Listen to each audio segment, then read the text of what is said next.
ইরানের লাগাতার ক্ষেপণাস্ত্র ও ড্রোন হামলার ফলে প্রতিদিন প্রায় $200 মিলিয়ন অর্থনৈতিক ক্ষতির সম্মুখীন হচ্ছে ইসরায়েল। ওয়াল স্ট্রিট জার্নাল সহ একাধিক পশ্চিমা ও ইসরায়েলি গণমাধ্যম এই তথ্য নিশ্চিত করেছে। এই বিশাল ব্যয়ের একটি বড় অংশই ইসরায়েলের ক্ষেপণাস্ত্র প্রতিরক্ষা ব্যবস্থার পেছনে খরচ হচ্ছে। প্রতিনিয়ত ইরানি হামলা ঠেকাতে আয়রন ডোম সহ অন্যান্য প্রতিরক্ষা ব্যবস্থা চালাতে গিয়ে ইসরায়েলকে দৈনিক বিপুল অর্থ ব্যয় করতে হচ্ছে। বিশ্লেষকদের মতে প্রতিরক্ষা ব্যবস্থা সচল রাখতে দৈনিক $200 মিলিয়ন করে 8 দিনে মোট ক্ষতির পরিমাণ দাঁড়িয়েছে প্রায় $1.6 বিলিয়ন।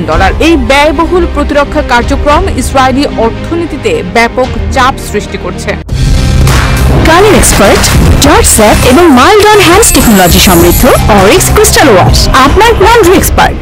ইরানি হামলার প্রভাব শুধু সামরিক খাতেই নয়, ছড়িয়ে পড়েছে ইসরায়েলের অভ্যন্তরীণ অর্থনীতিতেও।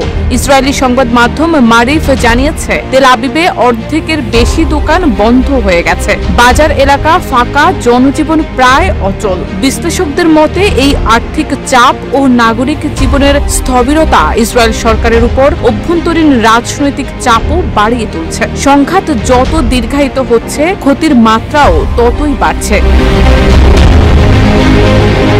মূলত 13 জুন থেকে ইসরায়েল ইরানের সামরিক ও পরমাণু স্থাপনায় বিমান হামলা চালাতে শুরু করে। এর পাল্টা জবাবে তেহরানও তেল আবিব সহ ইসরায়েলের বিভিন্ন লক্ষ্যবস্তুতে ব্যালিস্টিক ক্ষেপণাস্ত্র ও ড্রোন হামলা চালাচ্ছে। ইসরায়েলের সরকারি তথ্য মতে ইরানের হামলায় এখন পর্যন্ত 25 জন নিহত ও শতাধিক আহত হয়েছেন। অপরদিকে ইরানের গণমাধ্যম বলছে ইসরায়েলি হামলায় ইরানে নিহত হয়েছেন 639 জন এবং আহত হয়েছেন 1300 জনেরও বেশি।